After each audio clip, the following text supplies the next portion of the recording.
የማርጀት የመድከም ስሜት አለ ህይወት ላይ ደግሞ አክቹአሊ ስታየው ደግሞ እድሜህን እንኳን ያህል አልኖርክም ነው ኃላፊነት ይሰማናል አንዳንዴ በርደንም ነው አንዳንዴ ደግሞ ኳሊቲ ነው ሰልፍሽ መሆን አንችልም አይደል አሁን ተፈጥረን ቅድም እያላን ነበር ታናናሾች ቢያንስ ካርድ ልክላቸዋለሁ እንግዲህ በሚችለው ያስታወሳቸው በእኛ እድሜ ሆኖ መንቀሳቀስ መስራት መለወጥ የማይችል በጣም ብዙ ሰው ቢኖርም በእኛ እድሜ ሆኖ ሰርቶ ለፍቶ ጣዋጥቶ ማታ ገብቶ ህይወቱን ከምግብ ማሳለፍ ያቻለ በጣም ብዙ ሰው ቢኖርም ግን ይሄ የኛ ትውልድ ነው ይሄ የኛ ዓለም አልክድም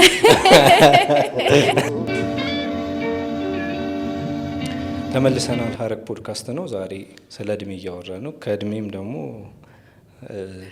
መርጠን የተመረጠውን እድሜ ስለ ራሳችን እያወራን ነው እንግዲህ ይህንን ኤፒሶድ ከመስራታችን በፊት የተለያዩ ሰዎች ሀሳባቸውን እንዲሰጡ ሞክረናል በጣም ብዙ ሰዎች አይደሉም ግን የተወሰኑት ሀሳባቸው ሪፕሬዘንት ያደርጋል ብለን ስላሰብን እነሱም ላይ ደግሞ ሪፍሌክት እያደረግን ብንቀጥል ብለን አስበን ነው አንድ በቴክስት የተላከልኝ ነው እሱን አነባዋለሁ እድሜ 27 ተኩል ነው ትላለች ግን አላምንበትም መቼ አደኩ የሚለው የሁል ጊዜም ጥያቄ ነው ብዙ ነገር ህልም ነው የሚመስለው ያሳለፍኳቸው ጥሩ መጥፎ ማስቸጋሪ ጊዜያት የኔ ያልመስልሽ ይሉኛል የደነዘዘ ስሜት ነው ከሰዎች ጋር በስሜትም በስሌትም መግባባት ሲያቅተኝ ያገኘዋለሁ ትልና በቅርቡ የገጠማትን አንድ ነገር እሱ ፐርሰናል ስለሆነ ነው ማንገልጹ በቅርቡ የገጠማትን አንድ ነገር ትነግረንና ግን ተስፋ አልቆረጥኩም ደግሞ ተስፋም የለኝም ትላለች የመሸጋገር ስሜት ነው አይ ቲንክ ይሄ ማለት ተስፋም አለመቁረጥ ተስፋም ያለማግኘት እንደውም አዶኒስ የአንድ ያረ ፖይት ምን ይላል እንደዚህ አይነት ትውልድ ውስጥ መፈጠር ልክ እንደ ትሬን እንደመጠበቅ አይነት ስሜት አለው ይላል አይመጣም እኔ አላልኩም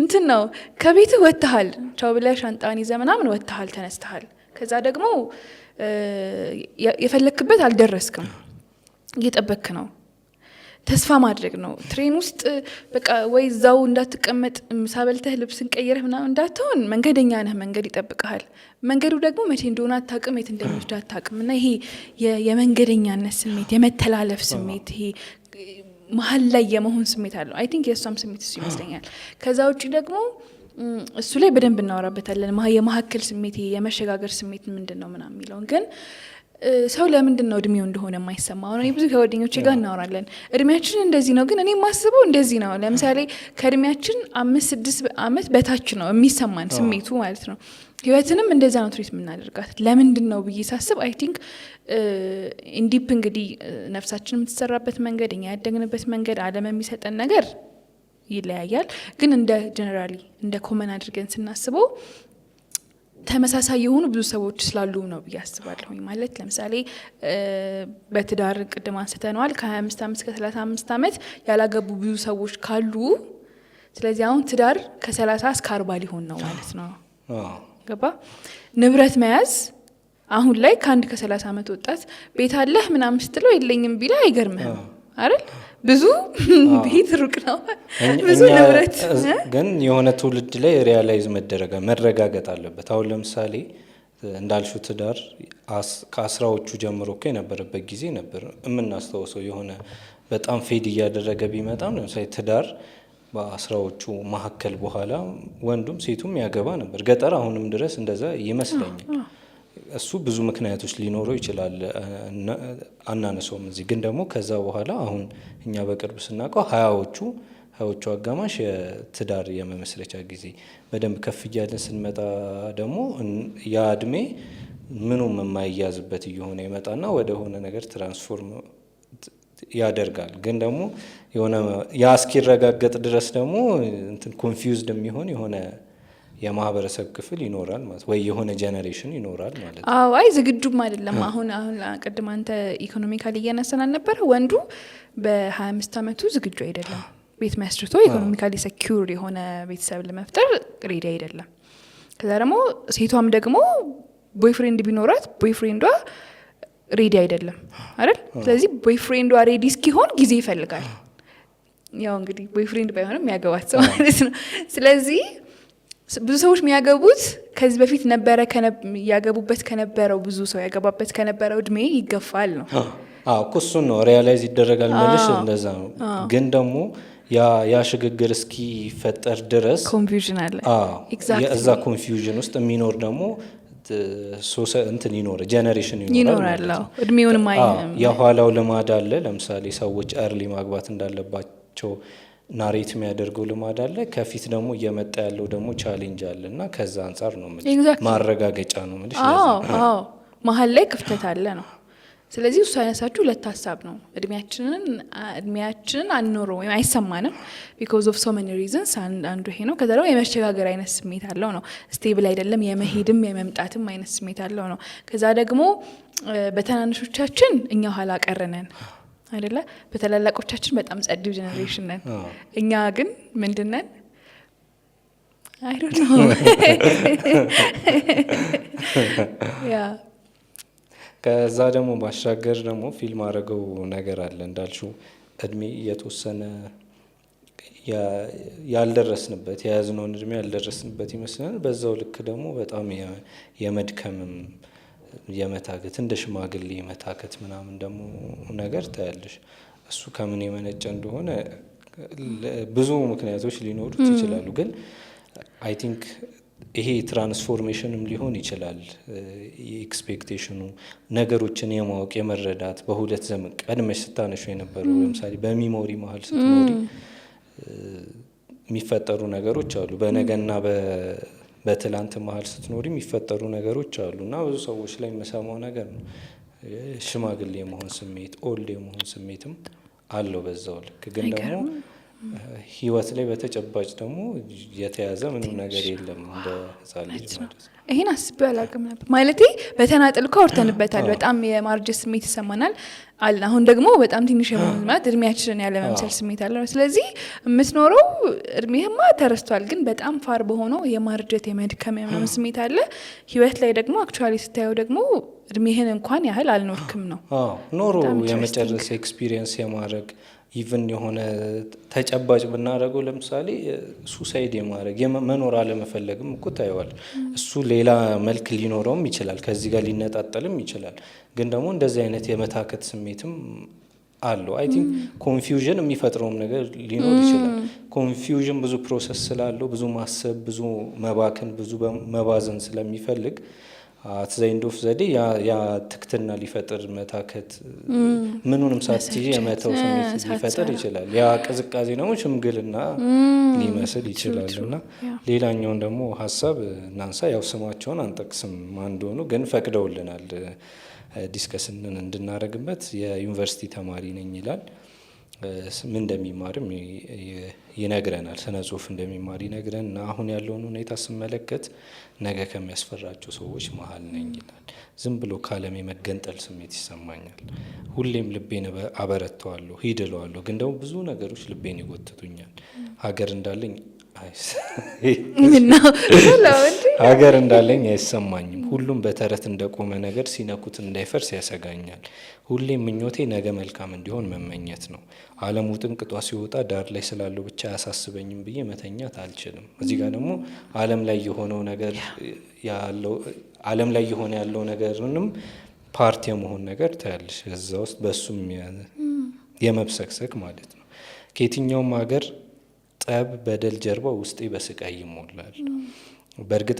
በእርግጥ ጤነኝነት አይሆን ይሆናል፣ ግን ሌላው ባነሳው ጦር ሌላው ሲጎድል እየተመለከትኩ ነው። ከሁሉ ሰው ስቆ ሲሄድ ማየትን እመኛለሁ። መታገል ግዴታ ስለሆነ እንጂ እጅ አንሰጥም እንጂ ብዙ ነገር ያባክናል ይላል። ይሄ አሁን መጨረሻ ላይ ካነሳ ነው ነገር ጋር የሚያዝ ነገር አለው። አንዱም ደግሞ ኢንትረስቲንግ የሆነው ነገር ስለ ዙሪያ ኮንሽስ መሆን ምንድን ነው የሚያሳጣህና የሚያስገኝልህ ነገር አይደለ? የእውቀት ችግሩ ቅድም ያለው ነው። የእውቀት እንትኑ ያ ነው ነው። አሁን ቅድም ስሙ ጠፍቶብናል ነበር። የማያማር ሙቭመንት ላይ እያየው ነበርና ከጄንዚ ሙቭመንት አንዱ ነው። ማያማር በጣም ኮምፕሊኬትድ የሆነች ሀገር ነች ፖለቲካሊ ምናምን። ግን ያን ሙቭመንት ያነሱት ሰዎች ያነሱት ወጣቶች የተነሱት ሀገራቸው ውስጥ ካለው ችግር ብቻ አልነበረም። ዙሪያቸው ከነበረው ኮንሽስነስ ነው የዙሪያውን ፖለቲካ ከመረዳት ማለት ነው። እና አይ ቲንክ አንዱም አሁን እንግዲህ ፋይንድ አውት የምናደርገው አንዱ የኛ ትውልድ ባህሪ ማወቃችን፣ ኮንሽስ መሆናችን፣ እነዛ ነገሮች ምን ያህል አስፈሪ እንደሆኑ ማወቃችን፣ መደንገጥ መልመዳችን። ለምሳሌ የጦርነት አዝማሚያ ምን እንደሆነ ከኛ ትውልድ በላይ የሚያውቀው ያለ አይመስለኝም አይደለ? በእነዚህ ጉዳዮች ኮንሽስ መሆናችን ትልቅ ፔን ፈጥሮብናል ነው። በጣም ኢንትረስቲንግ ነው። ስሙን የምንዘለው አንድ ወዳጃችን ደግሞ ትምህርት ከጨረስኩ ሰነባብቻለሁ፣ ከትምህርት ዝግጅቴ ጋር የማይገናኝ ስራ መስራት ከጀመርኩ ቆየሁ፣ ብቻ ተመስገን ነው። ግን እውነታው ህይወት አታካች ሆናብኛለች። ያውን አስደንጋጭ ነገር ነው። በጣም ኢነርጄቲክ ሊሆናል ብለሽ የምጠብቂው ሰው ነው የሆነ እንዴት ነው በደንብ ፕሮሰስ እያደረገ ኤክስፕሎር እያደረገ ወደ ሆነ ነገር እየተጓዘ ያለ የእድሜ ክልል ላይ ነው ያለው። እንግዲህ 28 ዓመቱ እንደሆነ ነው የጻፈልን። ለምን መሰለ ከ2 ዓመት በፊት በነበረኝ ደሞዝ እርከን በ3 እጥፍ ያደግኩ ቢሆንም ህይወቴ ላይ ግን በፊት ከምኖረ የከፋ ቀንን ሆኛል። ይበልጥ ደግሞ ነገ እያሳሰበኝ ነው። አላውቅም እንደምሆን የሆነ ተአምር ግን ከፈጣሪ ይጠብቃለሁ። በዚህ አጋጣሚ ምንም አይነት ሱስ የለብኝም። የምሻውን ለውጥ ግን ትንሽ እንኳን አለማየቴ እያስፈራኝ መጥቷል። ስራዬ ላይም ቢሆን እንደ ድሮ አልተጋም። ግዴታ የተጣለብኝ ያህልም እየተሰማኝ ነው። የመጀመሪያም ልጅ ስለሆንኩ የሚያስጨንቀኝ ብዙ ነው። የ2 ጊዜ ታናሺ ግቢ ገብቷል። እሱን የማስተማር ግዴታ እንዳለብኝ አስባለሁ። ሌሎችም አሉ። ከሁሉም ያስፈራኝ ግን ለ1 ወር በሆነ አጋጣሚ ስራ ብፈታ ጎዳና ላይ ነው የምወድቀው።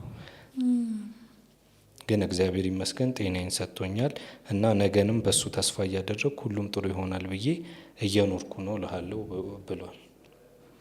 ማለት አሁን ጎዳና የመውደቅ ፍርሃት ያለበት ሰው ፊዚካሊ ብናየው የሆነ እንዴት ነው አሁን ድሮ ሚድል ክላስ የሚባል የለም እንደዚህ አይነት የተረጋጋ የሆነ ጥሩ ኮሚኒኬት የሚያደርግ አጻጻፉን ማየት አይ ቲንክ ይቻላል ብዬ አስባለሁ። ከኢንተሌክት አንጻር ጥሩ ኢንተሌክት ያለው ኢቭን ደሞዙ የሚያድግ አይነት ሰው የሆነ ነገር የተማረ ሰው የሆነ ነገር መስራት የሚችል ሰው ነው እንግዲህ ይህን የሚጽፍል። ግን ደግሞ አንድ የሆነች የ1 ወር ስራ ማጣት ጎዳና ሊያወጣው እንደሚችል እንትን የሚያደርግ የሚፈራ ማለት ነው። ይሄ እንግዲህ የሚጣለውን ኃላፊነት ደግሞ አስቢው። ልጆች መውለድ፣ ትዳር መያዝ የሚባለው ነገር ደግሞ ከዚህ ሀሳብ ምን ያህል ሩቅ እንደሆነ አስቢው ነው። አይ ነው የሚተርፈው ነገር አልነበረም ነው አይደል? ባንክ አካውንት ውስጥ ከደሞዝ አይ ቲንክ የብዙዎቻችን ህይወት እንደዛ ነው። አንድ ቀን ድንገት ስራ ቢቋረጥ ብዙ ችግሮች ናቸው የሚፈጠሩት እና ይሄ ደግሞ ኮመንሊ የምንጋራው ነገር ይመስለኛል ብዬ አስባለሁ። ሌላ ተጨማሪ ላምብ አንዳንዴ እንዲህ ብዬ እንደሞኝ አስባለሁ ይላል። ምናልባት ከማላውቀው ሌላ ዓለም ላይ ተፈጥሬ ኃጢአት ሰርቼ እዚህ ምድር ላይ ቅጣቴን እየተቀበልኩ ይሆን እላለሁ። ኧረ ጭራሽስ ተፈጥሬ ይሆን? ለምንድን ነው እዚህ ያለሁት? ይህን ከመጨረሴ በፊት አንድ ነገር እነዚህን ሀሳቦች እንዲሰጡን ምንም ኢሞሽናል የሆነ ማኒፑሌሽን አላደረግንም። ምንም አይነትም ደግሞ የተለየ ኮንቴክስት አልሰጠናቸውም። የጠየቅናቸውን ሰዎች የጠየቅነው እድሜያቸውንና አሁን እየኖሩበት ስላሉት ህይወት የሚሰማቸውን ስሜት ብቻ ነው። ስለዚህ የእኛ ምንም ባያዝ አላደረግናቸውም ለማለት ነው። ትንሽ ከተመሳሰለ ኮንፊውዝድ እንዳይሆኑ ማለት ነው። ለምንድን ነው እዚህ ያለሁት? ለምን አላማ ይሆን ወደዚህ የመጣሁት? ለምንድን ነው ማልቀየረው? ለምን፣ እንዴት፣ በምን ምክንያት እያልኩኝ ብዙ የህይወት ጥያቄዎች ውስጤ ላይ ፈንቅለው ሲወጡ ከራሴ ጋር ሁሌ እንደተጨቃጨኩና እንደተነታረኩኝ ይኸው 26 ዓመት ሆኖኛል። አሁንም የማያልቅ ሀሳብና ጥያቄዎችን በውስጤ ይዤ ከጧት እስከ ማታ ከራሴ ጋር ትግል እንደገጠምኩ ነው ያለሁት። ደግነቱ ለእነዚህ መልስ ላላገኘሁላቸው የህይወት ጥያቄዎቼ መሸወጃ አላጣም።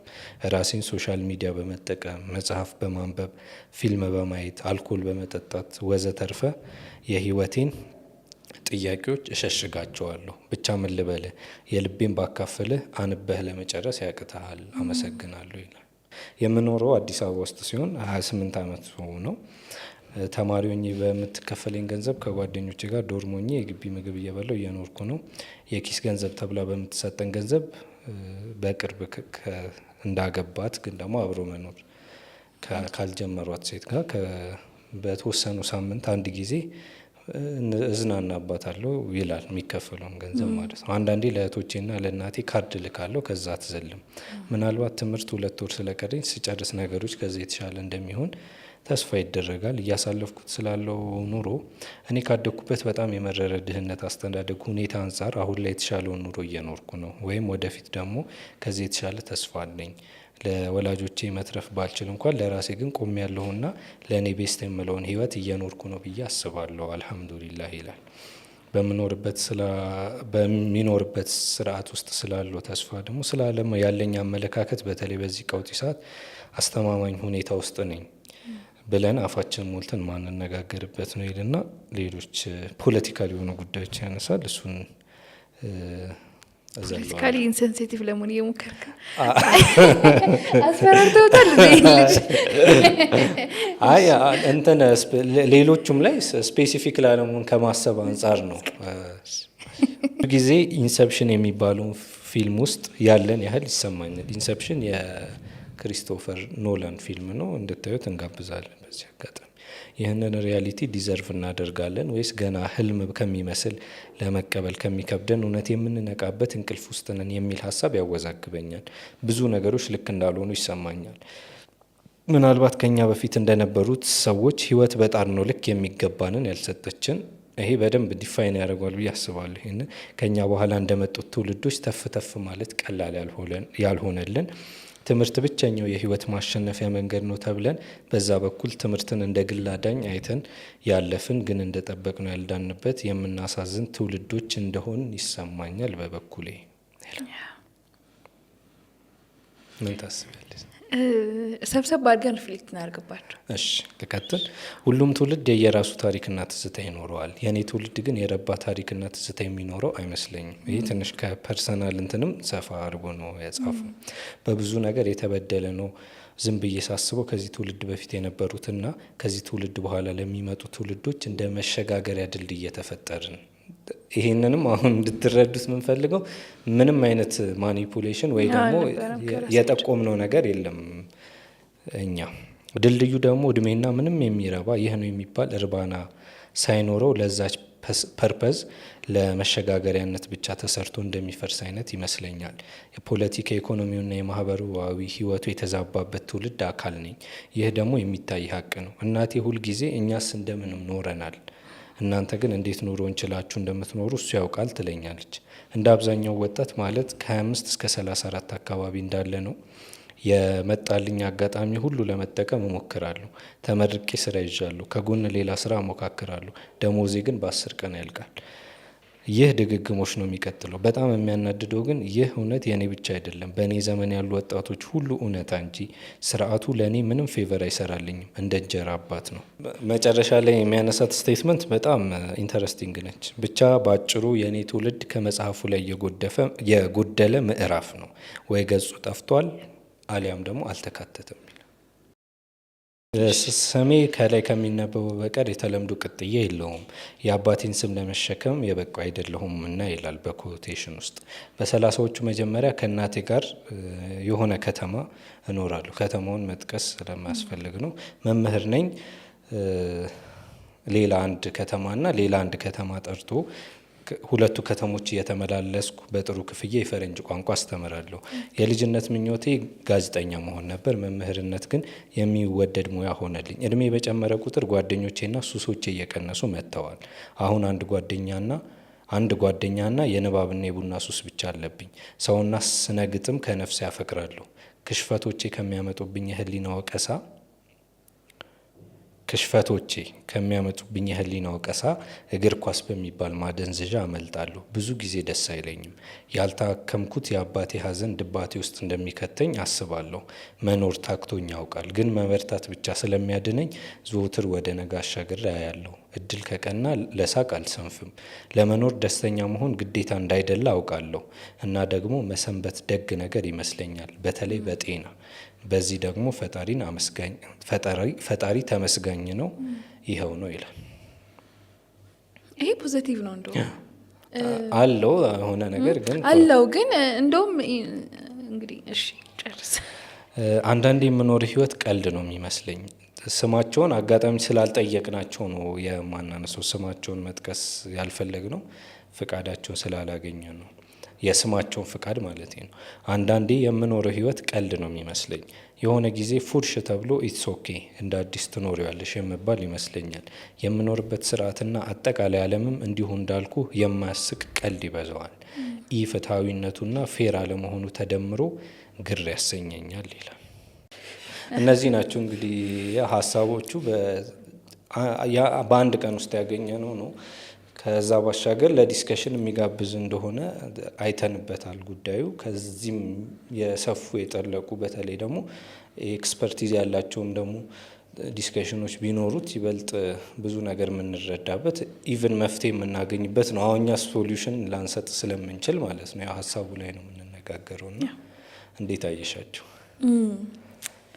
በጣም ኢንትረስቲንግ ነው። ቀድመን ካነሳናቸው ሀሳቦች ጋር ሰምሀው የሚቀራረቡ ነገሮች አሏቸው። ሜቢ እኛም አንብበናቸው ስለነበረ እነዚ ሀሳቦች መተውልን ሊሆን ይችላል። ግን የጋራ የምናየው ግን ዝም ብለን ብንቆጥረው ህመም አለ፣ ተስፋ ማጣት አለ፣ የመንጠልጠል ስሜት አለ። ያ መንጠልጠል ህልም እስኪመስል ድረስ ነው። አይ ቲንክ እነዚህ ፓተርኖች በጣም በተደጋጋሚ ያየናቸው ይመስለኛል። አንድ ሀሳብ መቶልናል። አሁን እኛ ብቻ ነን ወይ እንደዚህ የሚሰማን የሚለው ሀሳብ አይ ቲንክ ክሪቲካል ይመስለኛል። አሁን ሀዘን መልክ አለው ወይም ተስፋ ማጣት መልክ አለው። ለምሳሌ 50ዎቹ ወይም 60ዎቹ የምንላቸው የዛ ዘመን ሰዎች የኖሩበት የራሳቸው ፔን አላቸው። እነሱ የሞቱለት ሀገር አለ። እኔ እንደሚገባኝ የሆነ የሞቱለት ልክ ያልሆኑበት የተሳሳቱበት እውነት የሆኑበት የሆነ አላማ የሆነ ሀገር የሆነ አይነት ነገር ነበራቸው። ከዛ በኋላ ደግሞ የኖሩ ሰዎች ሰምሃው ሀገርን በመስራት ትውልድን በመስራት በሮንግን በራይት ወይ ኢንቮልቭድ ነበሩ። ይሄ ሁሉ ሲካሄድኛ ትምህርት ቤት ነን ብዙ አናቅም ከማየት ባለፈ። ከዛ የተሸከምነው ግን በጣም ኮንቲኒየስ የሆነ ለውጥን ነው፣ በጣም ፈጣን የሆነ ለውጥ። ከዛ ደግሞ ያ ለውጥ ደግሞ ብዙ ሚሞሪ ነው፣ ትዝታ ነው ተሸክመን የምኖረው ቅድም ያለው ማለት ነው። ሶ አምሹር ሁሉም ሰው በዚህ እድሜው ሲደርስ ኮንፊውዥን አለው። ግን የኛ ኮንፊውዥን የህይወት ኤሰንስ ሳይሆን የኤግዚስተንስ ይሄ ኤሰንስ ሆነ ይመስለኛል ያጣ ነው ማለት። አሁን አባትና እናቶቻችን አሁን በእኛ እድሜ ትዳር ውስጥ ናቸው። አግብቶ የሚኖር የነበረው ጄኔሬሽን በዚህ እድሜው ቻሌንጁ ይለያል ነው ማለት። ሀዘኑ ምንም ወይ ፕሮቫይድ ካለማድረግ ጋ ነው ወይ ፖለቲክስ ውስጥ ሆኖ ፖለቲክስ ውስጥ ባለው ቻሌንጅ ነው ምናምን የሚወሰደው ምናምን።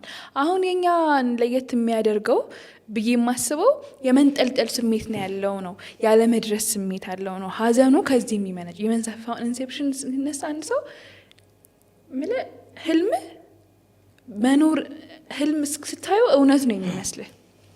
ከዛ ግን በጣም እያስጨነቀ ሲመጣ ህልም በሆነ ብለህ ህልም ውስጥ ትመኛለህ። እነዚህ ነገር አጋጥሞ ያውቅም? አይ ቲንክ ኢንሴፕሽን ላይ በደንብ ይሄ ነገር ዲስከስ ተደርጓል። እና እኔ የሚሰማኝ የተለየ ሀዘን ስላለን ሳይሆን እኛ ግን ያለ ነው ከሀዘንም ደግሞ የመንጠልጠል የመንሳፈፍ እና ይህ መሬት ያለ መርገጥ ስሜት የሆነ ገደል ጫፍ ቆመሽ የመወርወሪያ እውነትም ነው ህልምም ነው አይነት ነገር። ኤግዛክትሊ አይ ቲንክ እሱ የጋራ ያደርገናል። ሜቢ አንተ የሚታይ ሀሳብ ካለ አላውቅም። እዚህኛው ላይ እንትንም ነው እኮ አሁን የሰው ልጅ በባህሪው ሰው ሆኖ ሲኖር በየትኛውም የእድሜ በየትኛውም ዘመን ሲፈጠር አሁን ኒቼ የሚያነሱት ሀሳብ አለ። የሰው ልጅ ትውልድ የሚባል ነገር የለም ብሎ ነው የሚያስቡት እነሱ። ያለው ምንድን ነው?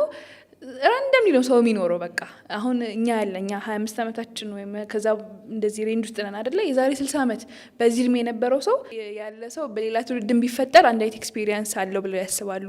የሚለየው የተወሰኑ ሰዎች ያ ዘመን እንዲለይ ስለሚያደርጉት ነው፣ ሲፈጥሩ ነው ምናምን ይባላል። ግን ይሄኛው ትውልድ ትንሽ ጋፕ ላይ ስላለ መሸጋገሪያ ላይ ስላለ የተለየ አይነት ስሜትና ኤክስፒሪየንሶች ይኖሩታል ብሎ ከማሰብ ነው።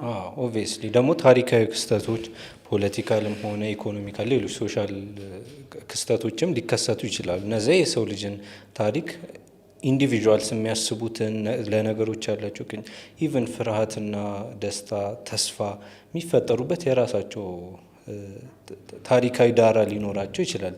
ትልቅ ብለን ሜጀር ብለን የምናስበው የታሪክ አጋጣሚ የሰዎች ፐርሰናል ህይወት አረዳዳቸውን ሊቀይር ይችላል። ለምሳሌ የሰገሌ ጦርነት ለምሳሌ በጣም ብዙ ወንዶች ያለቁበት፣ ሌሎችም ጦርነቶች ሊሆን ይችላል። የትኛው ጦርነት ነው የሰገሌ ጦርነት? ሰገሌ ልጅ ኢያሱ ማለት ነው።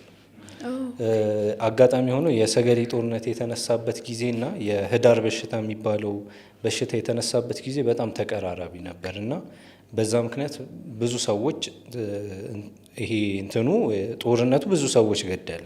ከዛ ባሻገር እሱ የፈጠረው ጫና ለምሳሌ አባወራ ስለሆነ ፕሮቫይደር የሚያርሰው እሱ ስለሆነ ብዙ ቤቶች መበደል ይጀምራሉ ማለት ነው። የሚያርስ ሊጠፋ ይችላል ማለት ነው።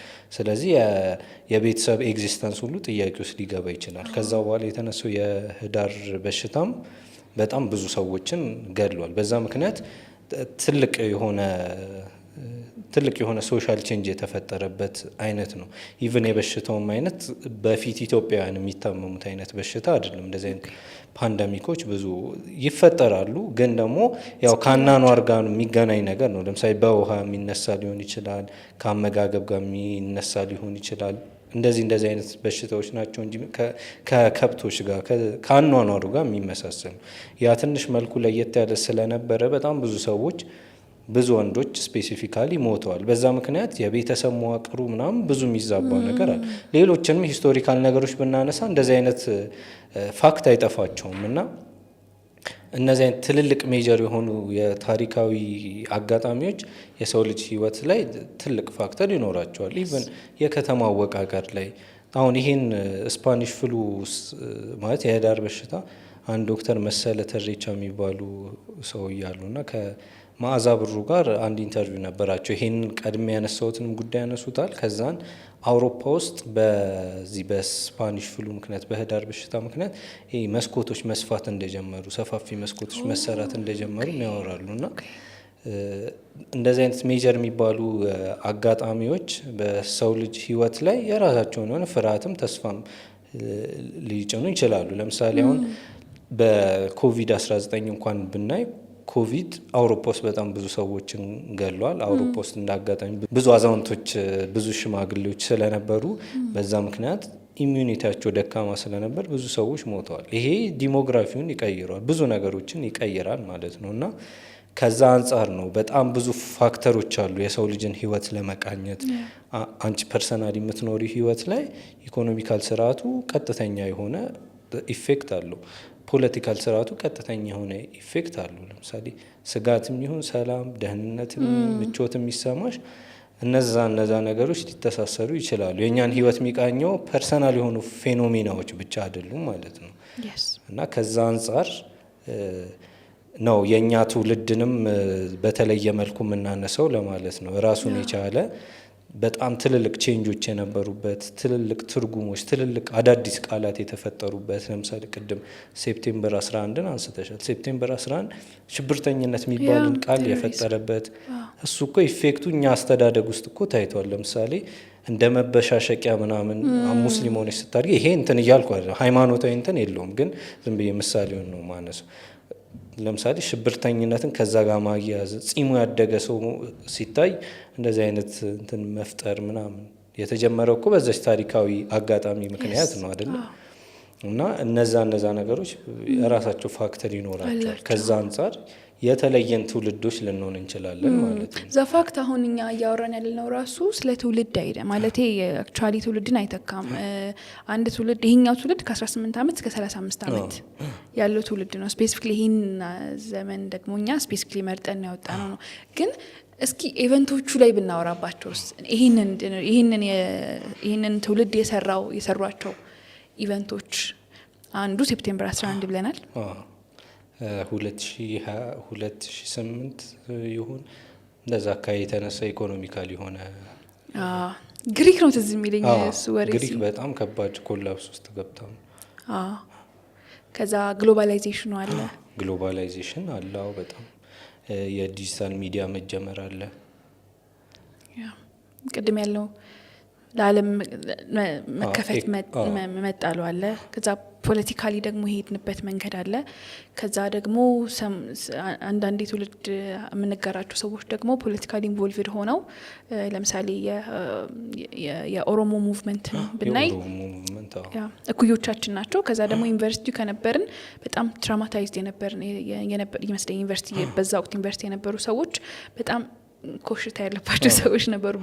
ብዙ ኮንፍሊክት ምናምን ያሳለፉ ነበሩ ጊዜዎች ነበሩ። እነዚህ ሁኔታዎች ሁሉ ነፍሶቻችንን ፕሮሰሶቻችን ምናምን ሰርተውታል እና ዛሬ ላይ የምንወስናቸው እያንዳንዱ ውሳኔዎች የ12ኛ ክፍል የማትሪክ መሰረቅ አሁን በጣም ትልቅ ኢቨንት ነው እሱ አሁን ከዛ በኋላ ግርማውንም ያጣው ከዛ በኋላ ነው አይደል? 12ኛ ክፍል ሊሰረቅ ይችላል እያልክ ነው። ከዛ ውጪ ብዙ ነገር አሁን ይሄ የ12ኛ ክፍሉ የማትሪክ ውጤት እንትን ካለ በኋላ ብዙ ነገሮች ተቀይረዋል። የኦሮሞ ሙቭመንት ያኔም ነበር። ሃይ ስኩሎች ላይ በጣም በሰፊው ነበር። በተለይ 11ኛ እና 12 ከዛም በታች የነበሩ ክፍሎች ላይ እንትኖች ላይ የትምህርት ቤቶች ላይ ነበሩ እንደዚህ አይነት እንቅስቃሴዎች። ከዛ ውጪ ዩኒቨርሲቲዎች ላይ በጣም ትልቅ እንቅስቃሴዎች ነበሩ። ወላጆች ልጆቻቸው ከዩኒቨርሲቲ ተገለው ወይ በሆነ ምክንያት ሞቶ የሚመጡበት በርከት ያለ ቁጥር ያው የተለመደ ስላልሆነ ያው ለመማር ስለሚሄዱ የሚታዩበት ነበረ። በጣም ትልቅ ፖለቲካል ሙቭመንት የነበረበት ነው። እሱ ራሱን የቻለ ብዙ ነገር አለው። ለምሳሌ ኢሬቻን ማንሳት እንችላለን። ቢሾፍቱ ውስጥ በ2010 አካባቢ 2009 እንትኑን አመቱን አስተካክሉን ብቻ እሱም በጣም ትልቅ ኢቨንት ነበር ከኦሮሞ ሙቭመንት ጋር የሚገናኘው። ኮቪድ-19 አለ እሱ ያው ይሄን በእድሜ ስቴጅ ብንከፋፍለው ለምሳሌ ከሃይ ስኩል ስንወጣ ስንገባ እንደዚህ ስራ ስንጀምር ምናምን እያልን ልንከፋፍለው እንችላለን። እንደ መጀመሪያ ደግሞ ትልቁ ኤክስፒሪየንሳችን ፖለቲካል ኤክስፒሪየንሳችን 97 ነበረ። ልጅ ሆነ አይደለ? ትንሽ ልጅ ሆነ። አዎ ትዝ ይለኛል። በዚህ ጋር የቅንጅትም በዚህ ጋር የኢህአዴግም ባንድ ጠፍቼ ከሰፈር ኧረ እባክህ ምን ልትሰራው እንደነሱ መሰባሰቡ ምናምን ደስ ይላል። ዲፕሊ አትወቂው እንጂ እኮ የምርጫ ሰሙ ምናምን በጣም እንትን ነበረው የሆነ ክርክራቸው ምናምን በደንብ ላላስታውሰው ይችላሉ። ግን አንዱ ትልቁ ኤክስፒሪየንስ ነው። መምረጥን አወቅን ማለት ነው። ዲሞክራሲ ምን እንደሆነ ኮቲንኮት አወቅን። ፖለቲካሊ መውጣት መጣላት አሁን ያስታውሳለሁ።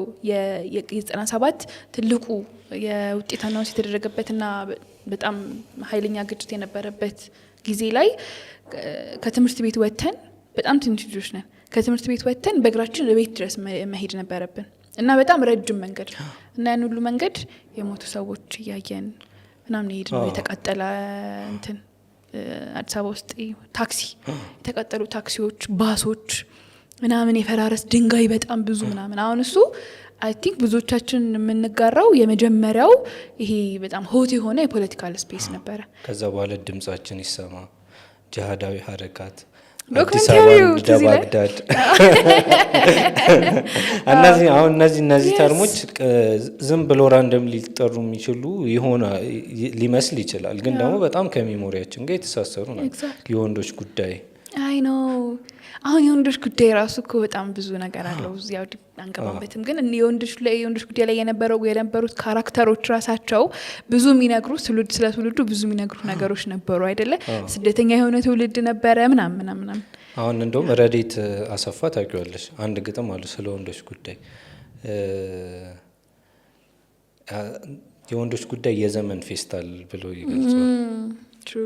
ትሩ እና ምንድነው የግጥሙ ሀሳብ? እንደውም እዚሁ ፖድካስት ላይ ከረዴት አሰፋ ጋር ያደረግነው ወደ ታች ቢወርዱ ያገኙታል። እሱ ሙሉንም ግጥም አንብቦታል። እና ያኔ በፊልሙን ላይ ሲሄድ ብሎ ነው እንትን ስቶሪውን የሚሰራው እና ፊልሙን ላይ ሲሄድ ሳቅ ነበረ ያስቅ ነበረ ብሎ ካራክተር ውስጥ ያሉትን ኤክስፒሪየንሶች ያወራና መጨረሻ ሳቁ የለም አሁን ሳግ ነው ያለው ይላል። እና ሚሞሪ እንዴት ትራንስፎርም እንደሚያደርግ ከሳቅ ወደ ሳግ፣ በፊት ያሳቁሽ ደስ ያሉሽ ጉዳዮች ከነሱ እየራቅሽ በመጣሽ ቁጥር ምን ያህል እንደሚያደርጉሽ እየገባህ እያወክ ምናምን ስትመጣ ፌስቡክ ላይ ለምሳሌ ሀበሻዊት ጋል፣ ሀበሻዊ ቦይ ምናምን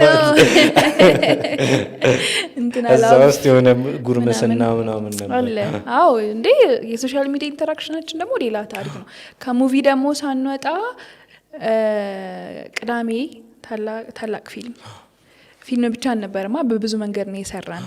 ሌላውን ዓለም ከማወቅም ከምናምንም ሙቪ የሚባለው ነገር ራሱ እንደ ኢትዮጵያ ሪቮልት አድርጎ የመጣበት ከዛ በኋላ ህንድ ፊልም አይ ቲንክ ብዙ አይተሃል ህንድ ፊልም? አዎ አይቻልም። ኢቲቪ3 ኢቲቪ ደግሞ ለሶስት ተከፈለ እንበባታት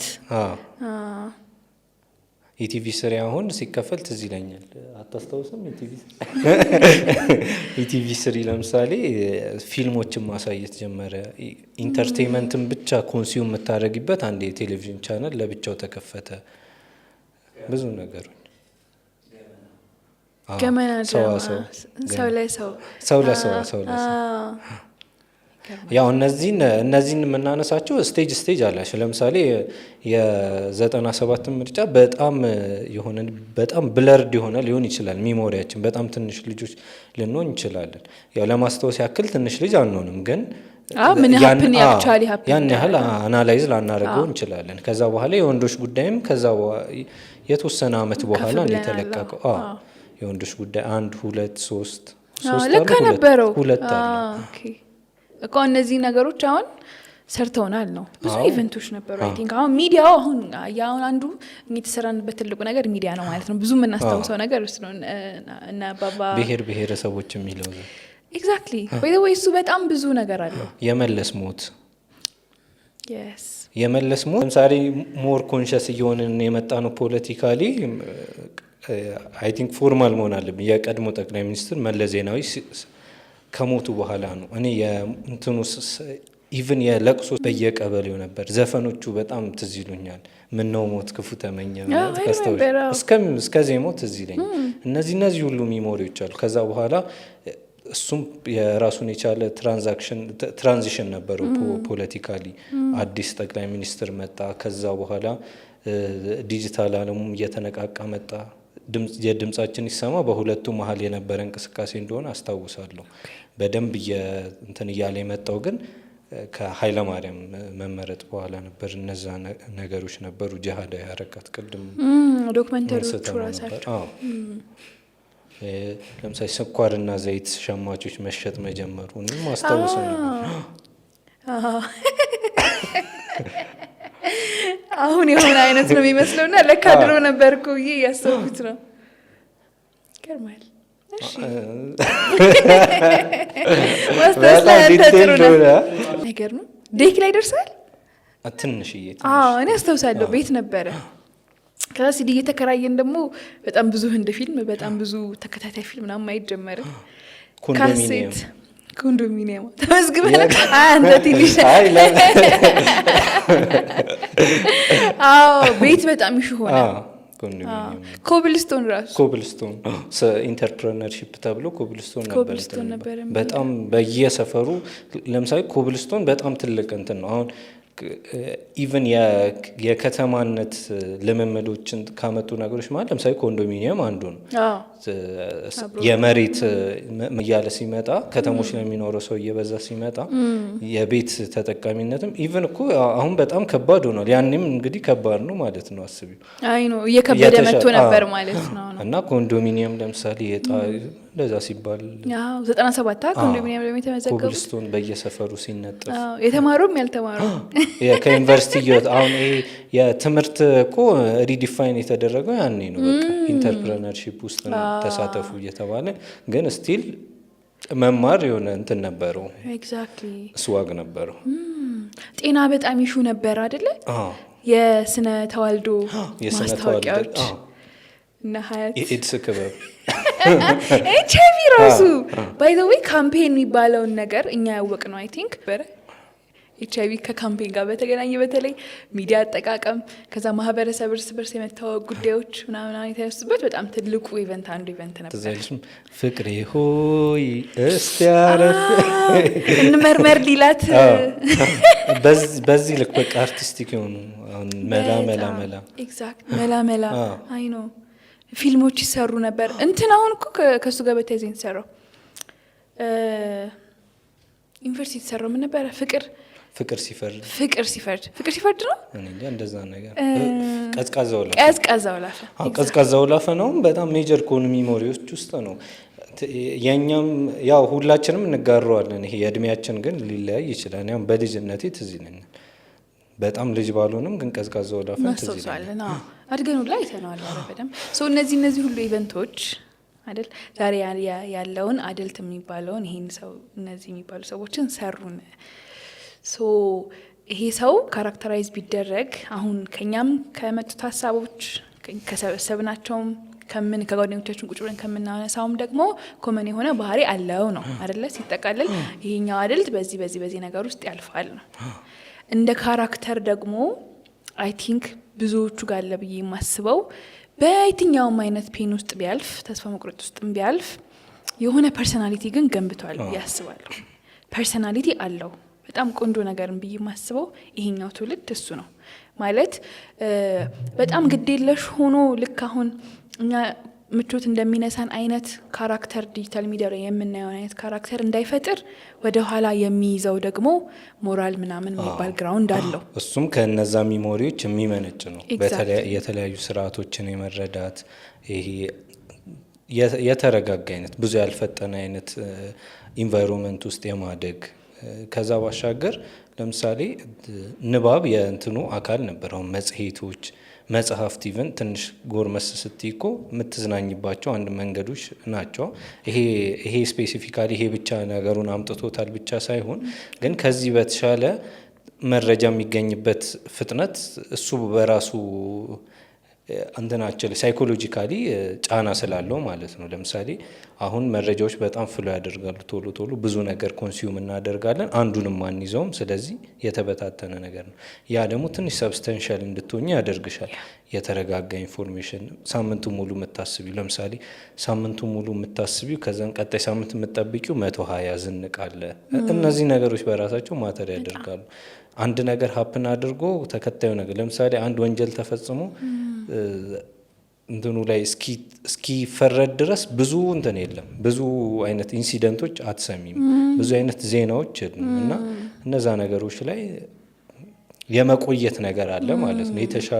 የተሻለ የመረጋጋት እንትን አለ፣ ተጨባጭ የሆነ ህይወት አለ ማለት ነው። አናሎግ ስለነበረ ዘመኑ እና እሷ በተወሰነ መንገድ ሞራሊ የተረጋጋ የሆነ ደህና ሰው ለመሆን የሚሞክር ከዛ ባሻገር የአካዳሚክሱም ደግሞ እሱ በራሱ የሚሰጠውም ነገር ስላለ ያደግንበትም ሁኔታ ደግሞ ከኋላም የወሰድነውም ደግሞ ራሱን የቻለ ሚሞሪ ስለነበረ በዛ ውስጥ የተወሰነ የመስከን እሱ ሞራሊ እንድናመዛዝን የማድረግ ደግሞ አቅም አለው።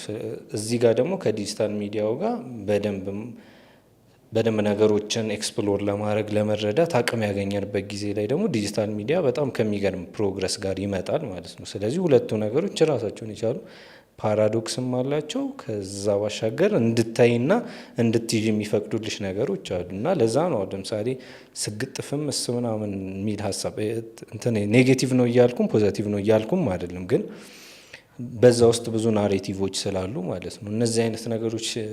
እነዚህ አይነት ጉዳዮች ሲነሱ ቆም ብሎ የሞራል ሰብስታንሱን የመጠየቅ ነገር የምታየው አብዛኛውን ጊዜ በዚህ ትውልድ ላይ ነው። ከዛ ቀደም ያሉት ወይ አቮይድ ያደርጋሉ ወይ የመውቀስ ነው እንትን የለባቸውም ማለት ነው። እዛ ውስጥ አታገኛቸውም፣ ወይ ይደግፋሉ ወይ ይቃወማሉ ነገር ነው። እዚህኛው ትውልድ ውስጥ ግን አለበትም የለበትምም ኩዌስችን ያደርጋል። እዛው ጋር ቆሞ እዛ ውስጥ ሆኖ ማለት ነው። እሱን ካፒታላይዝ ማድረግም ሲቸግረው ታያለሽ እና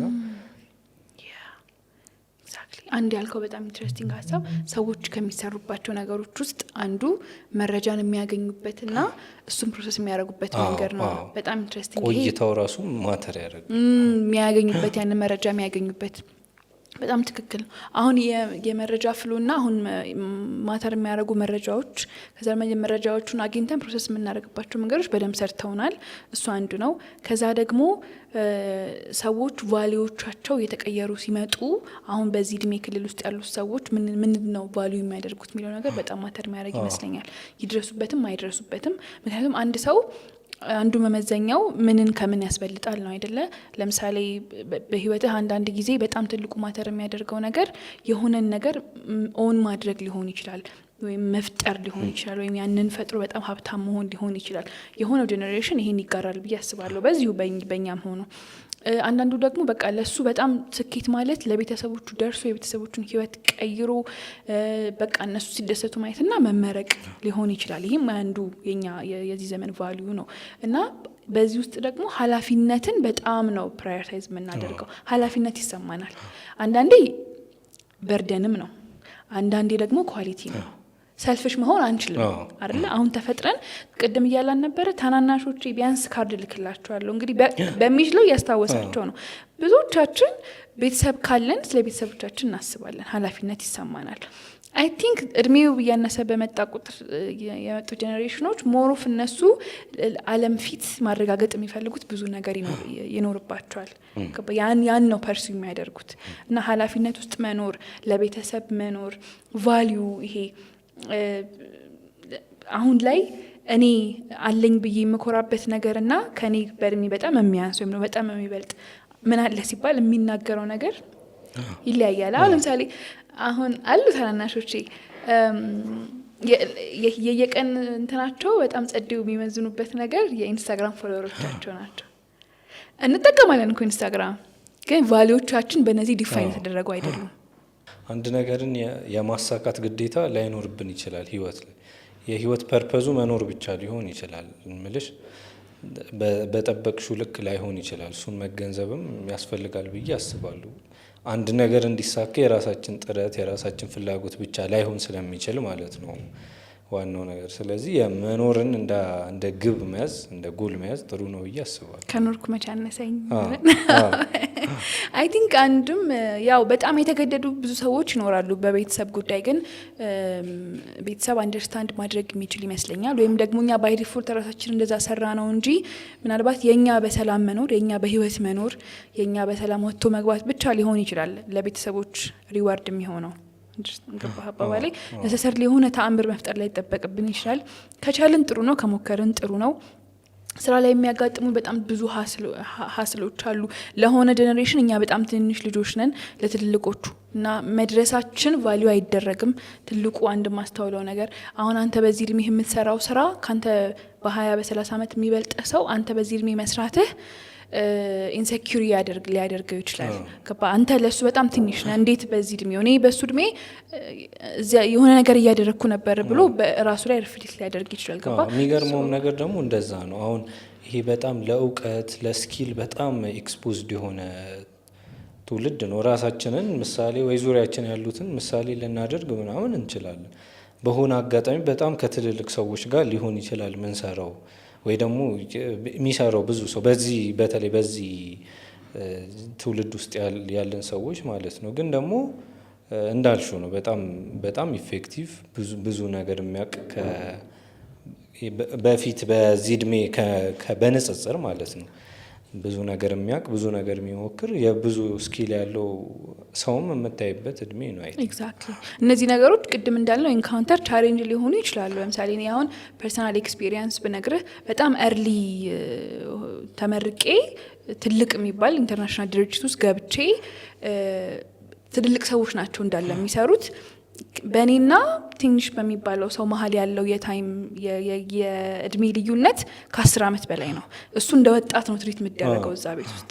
ከዛ አንተ ትገባና ህይወት በሰጠ አንተ በጣም አሪፍ ሰው ሆነህ ምናምን አይደለም። ቅድም እንዳልከው ለስኪል ተጋልጠናል፣ ብዙ ነገር እናውቃለን፣ ወይ አጭር መንገድ እናውቃለን ምናምንና እነዚህ ነገሮች በሚሰጡ ስኪልና እውቀት ምናምን ነገሮችን ኢዚ ለማድረግ ትሞክራለህ። ኦን ዘ አዘር ሃንድ እዛ አካባቢ ያለው ሰው ትውልድንም ስለሚወክል ነው። ይሄ እዛ አካባቢ ያለ ሰው ደግሞ በአንተ እድሜ ገና ዩኒቨርሲቲ ሊሆን ይችላል፣ ወይ ገና 10ኛ ክፍል ዲፕሎማ ይዞ ሊሆን ይችላል፣ ገና ሀስል እያደረገ ነበር። ሶ እኛን ሲያየን ይህን ጀኔሬሽን ሲያየው በጣም ይፈጥናል፣ በጣም ይሞክራል፣ በጣም ይጥራል፣ የሆኑ ስኪሎች አሉት፣ ግን ደግሞ ዲዘርቭ ያደርገዋል ብለው አያስቡም። ይሄ በጀኔሬሽን የምናየው ነገር ነው። ትልልቅ ሰዎች ሚዲያ ላይ ሲወጡ ይህን ጀኔሬሽን የሚያዩት መድረሱን እኮ ያዩታል፣ ግን መድረሱ ዲዘርቭ ያደርጋል ብለው አያስቡም። እና አንዱም ሀስል ይሄ ይመስለኛል። ግን ሀስል ብቻ አይደለም፣ በጣም ብዙ ነገር ራሳችን ላይ ለመስራት በጣም አሪፍ ጊዜ ላይ ነን ያለ ነው። እነሱ ብዙ ሰዎች ብዙ አመት የሚፈጅባቸውን መንገድ እኛ ሂድት ብለን ድርስ ማድረግ ያው ቀላል አይደለም፣ ግን ማለት አትሊስት እንችላለን። ከዛ ደግሞ ኮሌክቲቭ የሆነ ሜሞሪያችን አንዱ በጣም ትልቁኛ ላይ የጎደለው ብዬ የማስበው ፐርፐዝሊ የተረሱ እና ግን እኛን የሰሩ ማንነቶች አሉን። ለምሳሌ ዛሬ ለቁጭ ብለህ ብታይ ከዛሬ 5 ዓመት በፊት የነበረ ጦርነት ቃሉ አይነሳም። ምን ሀፕን እንዳደረገ እያወራን አይደለም። ስለ ኮቪድ ተረስቷል፣ አይወራም። ቅድም ያልነው ስለ ኦሮሞ ሙቭመንት የሚወራው እነሱ እንዳልተፈጠሩ እነዚህ የህይወት ኢቨንቶች እንዳልተፈጠሩ ተደብቀዋል። ግን ተፈጥረውን ግን እኛን ሰርተውናል። እኛ ህመማችን አንዱ ምንድነው የሰሩን ህመሞች ተፈጥረዋል፣ ግን አይወሩም። ልናወራባቸው አልቻልንም። ስሜቶቻችን ልንገልጽ አልቻልንም። ግን ህመሙን እየታመመ ነው። አላገኘንም። የለማ አትሞስፌሩ ላይ የለም። ገባ ከሌላ አንተ ልታወራው አትችልም። ያንተ ታናናሾች ደግሞ ያንን ማለፍህን አያውቁም። ፔንህን ነው የሚያውቁት። እና ሁሉም ጄኔሬሽን ደግሞ ያለፈው ጄኔሬሽን ኋላ ቀር እንደሆነ ያስባል። የሚመጣው ጄኔሬሽን ደግሞ በጣም ልጅና ብዙ ማያውቅ እንደሆነ ያስባል። እኛም እንደዛ እናስባለን። ታናናሾቻችን እኛን ሲያስቡን ኋላ ቀር እንደሆነ ነው የሚያስቡት። እነሱ ብዙ የሚሻሉበት መንገድ እንዳለ ይገባኛል። እኛም እንደተሰማን ቤተሰቦቻችን፣ እኛ ደግሞ ታናናሾቻችን የሚያደርጉት ነገር ሚኒንግለስ እንደሆነ ነው የሚሰማ። በእነዚህ ሁሉ ዳይናሚክስ ውስጥ ነው የምንኖረው። ግን ስቲል እኛ አሁን ላይ መገኘታችን መቻላችን፣ አደልት መሆናችን፣ ዓለምን ስቴብል የሆነውን ህይወት ለመመስረት አይ ዶንት ቲንክ የረፈደ ያን ያህል አይደለ ምንጭ ይመስል ይሄ ሞቲቬት ለማድረግ ሳይሆን ሪያሊቲውን ብታየው እንዳልሻችም አይዞሌሽን ሆነች እንደዚህ አይነት ስሜትም ልትፈጥር የሚያደርገው ማለት ከዚህም ከዛም ካለው ጄኔሬሽን ጋር ለመነጋገር የሆነኛውን ሚዲየም ስለምናጣው እርስ በርስም ያ ትውልድ ይሄኛውን የሚያይበት ያ ትውልድ ያንውን አይደለም አሁንም ነው ያጣና የሚታይበት መንገድ በራሱ ከዛ በኋላ የሚሰያየምበት የሚፈራረጅበት መንገድ በራሱ የሆነ አይዞሌሽን እንዲፈጠር ያደርጋልና ግን ያው ተስፋ አለን ነው ተስፋ ይመስለኛል። ከዛ ፊት የማድረግ ግዴታም የለም። እና ደግሞ የዘመን ደግሞ የራሱን በረከቶች ይኖሩታል። ቱ ቢሆነስት አሁን ኢኮኖሚካሊም ሊሆን ይችላል፣ በሌሎች መንገዶች ብዙ ነገሮች ሊሸራረፉ ብዙ ነገሮች ሊሰባበሩ ይችላሉ። ግን ያም ሊሆን ይችላል እሱ የሚፈጥራቸውን ደግሞ ራሳቸውን የቻሉ መጠገኖች ይኖራሉ፣ ራሳቸውን የቻሉ በረከቶች ይኖራሉ። እና ሩሚ በቁስልህ በኩል ነው ብርሃን የሚወጣው ምናምን ይላልና የጃፓኖች የተሰበረ ጠርሙስ ምናምን ሸክላ ምናምን የሚጠጋግኑበት የሆነ ካልቸር አላቸው፣ ስሙ ጠፋኝ። እና እንደተሰበረ ያቆዩታል እና ቢዩቲው እዛ ውስጥ አለ። ይሰበራል ግን ያጣብቁታል ነገር እና መሰበሩ እንዳይጠፋ መሰበሩ እንደውም ቀርጸን ከጨረስን በኋላ አሳይሻት ስሙንም ወይ እዚህ ላይ እንጽፏለን ረስቸው ነው እና እዛው ላይ ይጠግኑታል። የሆነ በሰም ምናምን ያጣብቁትና ሸክላው ይኖራል ስቲል አለ። ቢዩቲውም ደግሞ ሲሰበር ይጨምራል እና አይጠሉትም። ምን ደስተው ሲታቃለ መሐመድ ዳርዊሽ አንድ ግጥም አለው። ወጣቱ ነው ይመስለኛል የጻፈው። እኔ በጣም ዴስፐሬት ነኝ፣ በጣም ግራ ገብቶኛል፣ በህይወት ወዴት መሄድ እንደምችል አላቅም። ይሄ ያናድድሃል ይለዋል። ከዛ ተመልሶ ደግሞ እኔ እንደዚህ ነኝ፣ መጥፎ ባህሪዎችን እያወራ ይሄ ያናድድሃል ይለዋል። ግን ያ ሀገር የኔ ነው ስቲል እንዲም ብሆን ይሄ ትውልድ የኔ ነው፣ ይሄ መሬት የኔ ነው፣ አበቅልበታለሁ፣ ይበቅልበታል። ማንም በሆን ነው ኦን አደርገዋለሁ። አንተን ሊያናድህ ይችላል፣ ይሄ ነገር ግን የኔ ነው። ይሄ የሚያናድህ ሰውዬ እዚህ ቦታ ላይ እንግዲህ እሱ ፍልስጤማዊ ስለሆነና ሀገሪቷ በእስራኤል ቁጥጥር ስር ስለነበረች ከሩቅ ነው የሚጽፈው። ግን እኛም ወረራ ቁጥጥራችሁ ላይ ብቻ ሴንሱ ያ ነው። ግን እኛ አሁን ሀገር ላይ እየኖርን ሀገር አልባነት ስለሚሰማን ፖለቲካሊ ስፒኪንግ ሳይሆን ሳይኮሎጂካሊ ስፒኪንግ ሀገር አልባነት ይሰማናል። ግን እኛ ምንም ያህል ዲስፓሬት ብንሆን ከጦርነትም ብንወጣ በህይወት ውስጥ የሚጠበቁብን ዓለም የምጠብቀን ቦታ ላይ ባንገኝ፣ ባንወልድ፣ ባናገባ፣ ቤት ባይኖረን፣ መኪና ባንይዝ፣ ይሄ ግን የኛ ነው እና እዚህ ላይ እንዴትም ሆነን እንኖራለን እና ይሄ ትውልድ ይሄ ዓለም እኛን የመቀበል ግዴታ አለበት። በተለያየ ምክንያት ለቀን እስክንሄድ ድረስ ግን እንዴትም ሆነን ይሄ የኛ ነው። ከዘራን ያበቅልልናል፣ ግዴታው ነው። የሆነ ትውልድ የሚመጣው ትውልድ የለም። እኔ የሆነ የትንንሽ ሰው ልጆች ዓለም ውስጥ ገብቼ ፊት አለማድረጌ ከሰውነት አያጎድለኝም። ታላላቆቼ ለእኔ ያላቸው የንቀት ወይም ደግሞ ያለመድረስ ወይም ደግሞ የቸኮለች አይነት ባህሪ የኔም ማንነት አይቀይረውም። ስሩ ኤቭሪ ፔን የምናልፍበት፣ ስሩ ኤቭሪ ታፍ ጊዜ የምንሄድበት፣ በእኛ እድሜ ሆኖ መንቀሳቀስ፣ መስራት፣ መለወጥ የማይችል በጣም ብዙ ሰው ቢኖርም በእኛ እድሜ ሆኖ ሰርቶ ለፍቶ ጠዋት ወጥቶ ማታ ገብቶ ህይወቱን ከምግብ ማሳለፍ ያልቻለ በጣም ብዙ ሰው ቢኖርም ግን ይሄ የኛ ትውልድ ነው፣ ይሄ የኛ ዓለም ትውልዴን አልክድም። ይሄ ማንም ያስብብ ነው። ያ እና ይዘስፋለን የሆነ ሁሉ ለበጎ ነው እና የበረከት መንገድ የበለጠ የማፍራት መንገድ ሊሆን ይችላል። እና ያው ይሄ የጋራ ሚሞሪያችን የጋራ ያለፍንበት መንገድ እና እየሄድንበት ያለ ነገር ስለሆነ ነው የምናወራው።